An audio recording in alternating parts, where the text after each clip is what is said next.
Bütün ürünlerim bozuldu. Dünden beri millete dağıtıyorum. Adamlar gelip ne bir çalışma yapıyor, ne bir şey yapıyor. 48 saattir elektriklerimiz kesik. Yani ne olacak? Bu benim zararımı kim verecek?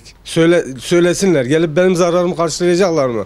Adamlara telefon açıyor, telefona bakmıyorlar. Meşgul. Yok yarın, yok öbür gün. Öbür tarafların hepsinin elektriği var. Tek bir bölgenin yok. Bu bölge ne yapmış onlara ben de anlayamadım. Hava sıcak, ürünlerim hep bozuluyor. 50 dereceye kadar yükselmiş. Gelen mallar hep bozuluyor. Müşteri aldığı malı geri getiriyor. Yani ne olacak? Bir an önce buna bir çözüm bulsunlar.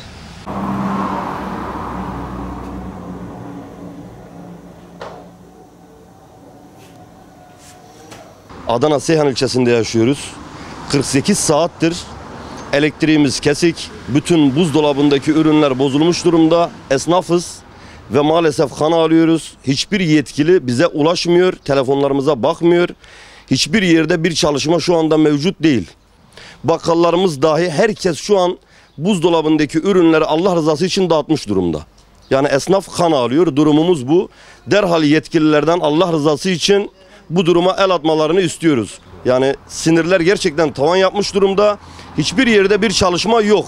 Çalışma görsek onlara hak vereceğiz. Fakat çalışma gerçekten yok. Allah rızası için yok. Varsa bize göstersinler. Elektrikten dolayı mağduruz. Yani 2 gündür elektriğimiz yok. İşlerimizi yapamıyoruz. Evimizde bütün eşyalarımız bozuldu. Yani gıda eşyalarımız. Mağduruz, çalışıyoruz ama iş üretemiyoruz. 48 saatler elektrik yok. Mağduruz. İş yapamıyoruz.